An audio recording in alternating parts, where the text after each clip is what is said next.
smoke rising from the barracks where the Royal Guard still held out, the view of the Kuwait city just before 10 on the 2nd of August. When someone takes AK-47 and put it to your chest and cock it, you know that you're only one pull of a trigger away. Some people would say that my parents weren't very responsible parents for taking me to Kuwait where the Persian Gulf War broke out. Some people would say that's irresponsible to take your kids with you into your calling where there's so much suffering. But rather than it taking me further from God, it actually helped take me closer to God. Because one of the things I learned at an early age, God actually calls the people of God to move towards the hardest places of this earth. Nobody knew anything about Kuwait. It was just this little dot on this map in the Middle East.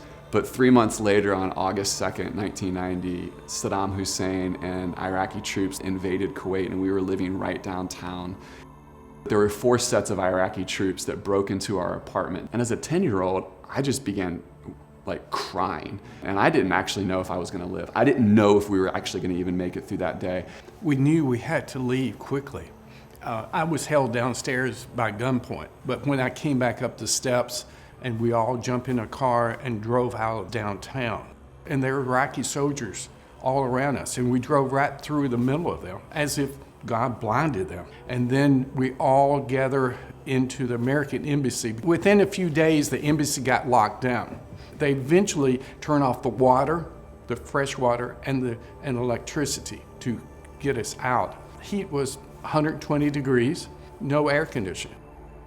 But the hardest part, I think, came 6 weeks later, when Lottie and Peter and Aaron left the embassy, and I turned them over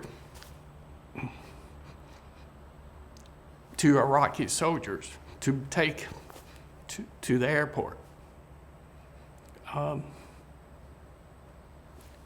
Those are hard moments, even this been 30 years later.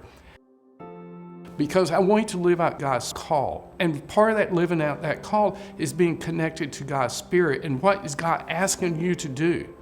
And is He big enough to take care of you? Or do you think you have to do it all yourself? That is the struggle of following God. And then turn to God. God, if my life is taken, are you going to take care of the boys? Are you going to take care of the wife? Can I trust you? What was going on in the background of the story that I didn't know was thousands and thousands and hundreds of thousands of people were praying for me personally. My mom, my brother, and I now were back in Nashville living. And it was coming up for the Lottie Moon Christmas offering that the International Mission Board of the Southern Baptist Convention puts together, a week of prayer leading into this big offering every December.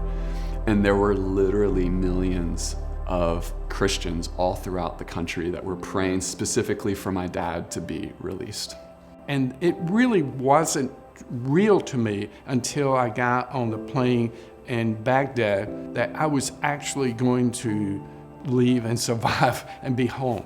It's not about me. It's about the millions of people praying and God doing a miraculous event.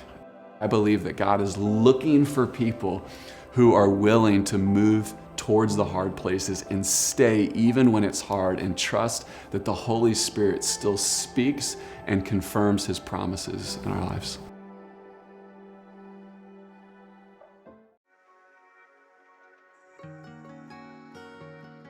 Виїжджали на 10-й день війни, і це був самий початок. Рішення прийняв чоловік відправити нас. Я їхала сама, вся родина залишилася вдома. Ми в безпеці, так. І, звичайно, перші слова чоловіку, що ми у безпеці вже. Все, ми на місці, ми у Польщі, нас добре прийняли. Poland brought in the most refugees out of any country. And through that, the Lord opened the door for us to open a refugee center. People stay in the house anywhere from 2 days to long term. We have one lady that's been there almost since it opened and is there currently. Так, цей дім взагалі для мене став як другий дім, тому що ми майже рік тут. Холі Крістін нас зустріла, тобто реально так я знову відчула, що я в безпеці. І мені необхідно було бути і серед людей, тому що також важкі часи, якось переживати це все разом було мені легше. like to hear what you think about having someone like Holly in the house. Це наша друга мама, можна сказати.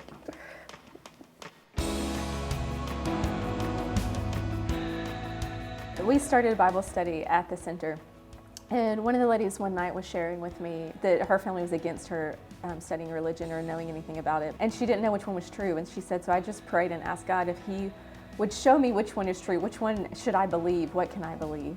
But then the war happened and I came here, and she's like, and then I realized that God led me here and He led me to you. And so she's like, and now I get to study the Bible, and now I can learn. Those are the days that you leave super encouraged about what the Lord is doing. So those are good days.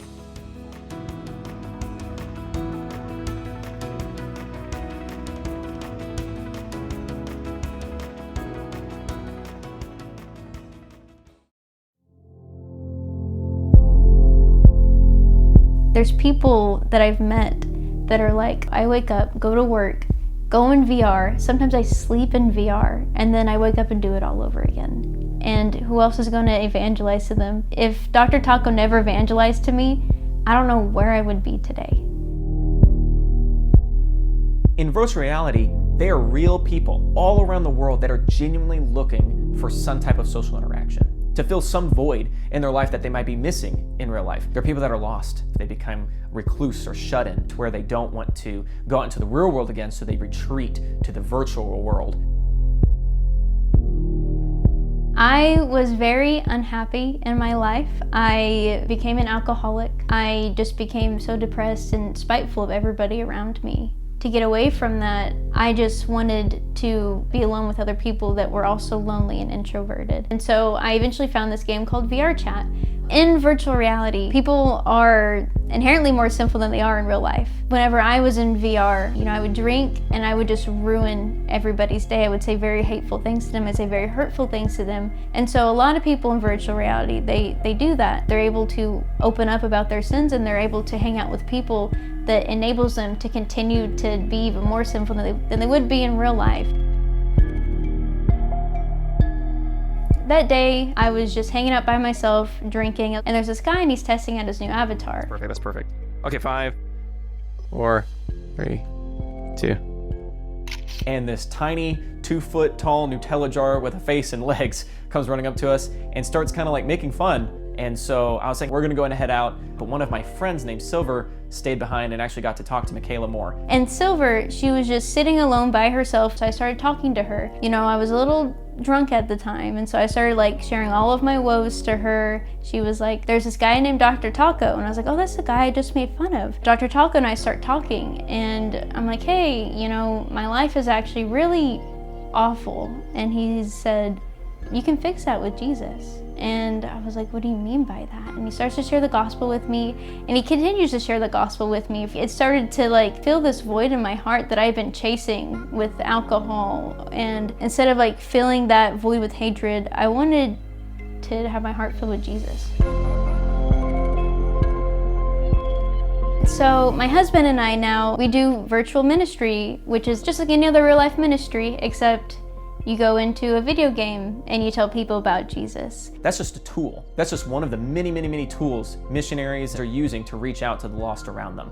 It's not very much different, except for maybe you're sharing the gospel with, like a SpongeBob character, or you're sharing the gospel with a carrot with legs or a banana with sunglasses. VR Chat is that same avenue to bring people from where they are without Christ to a relationship and a life with Christ. Although virtual reality isn't the real world, there's real people inside of it, and there's real people there that need the gospel.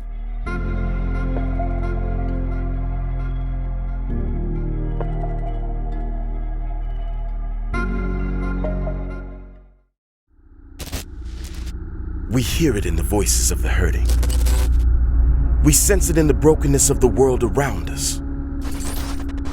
Lostness is a blindness to the promise and hope of the gospel that leads to eternal separation from the Father. The world's greatest problem is lostness, and it's growing every day. 8 billion people, living in 195 countries, speaking over 7,000 languages. Today, more than half have yet to hear the good news of the gospel. The vision God gives us in Revelation 7:9. A multitude from every nation, all tribes, peoples, and languages, fuels our desire to take the gospel to the ends of the earth. But we must be willing to go further than we've ever gone before, to the very edges of lostness, where more than 3,000 people groups have no missionary presence and likely no access to the gospel. No one is engaging them. Together, we can change that. We know the love and hope and peace of the gospel. We know the way, the truth, and the life. We know the power of true redemption. We will not ignore lostness. We will not be silent. We will not stand still.